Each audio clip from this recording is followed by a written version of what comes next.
So mga kabayan, yun nga, medyo may naramdaman tayong kakaibang ingay sa ating unit, ating DA64B. Pupunta tayo ngayon sa kaibigan natin yung mekaniko.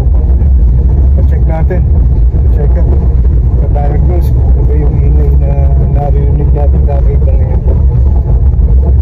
Kala ko panbelt, di naman kasi pagbiyahe pa ako ng 35 kilometers, tapos pabalik na ngayon.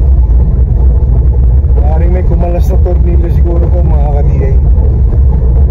Check natin, malalaman natin mamaya kung ano naging sanhi, anong bailan, anong dahil. Hello guys, may naramdaman tayong kakaiba sa ating unit. Ang ating unit ay DA64B, non-turbo automatic 4x2. Ngayon ko lang ito naramdaman. May ingay dito sa baba. Ingay, yan.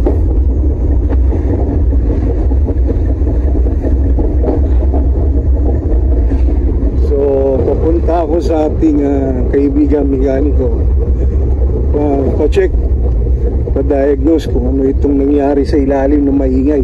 Hindi naman siguro belt kasi parating pa ako ng Jensen siguro may tornilyong kumalas, no? Kaya for preventive measure, pa-check up natin sa ating mekaniko.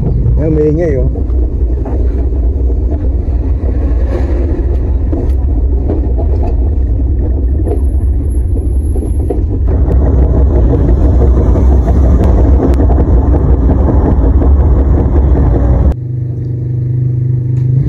Dito na tayo ngayon sa shop ni Sir Natoy.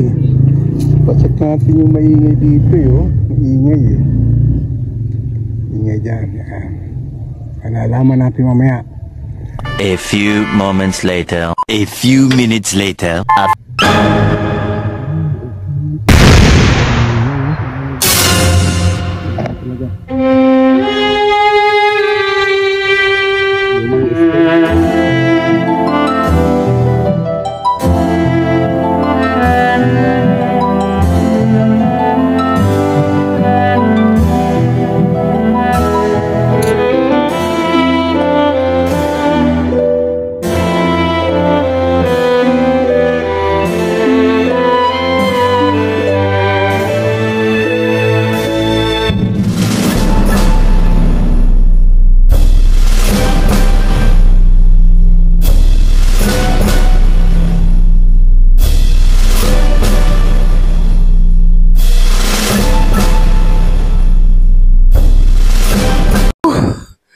That was close, grabe.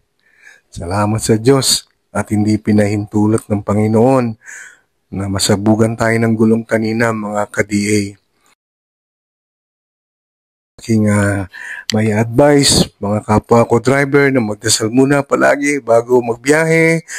Sa tuwing tayo maglalakbay, manalangin, humingi ng proteksyon sa ating pong may kapal. Grabe, nasa danger na pala yung buhay ko kanina Pero mo, mabuti na lang, hindi talaga nasabugan ng gulong. Salamat sa Diyos.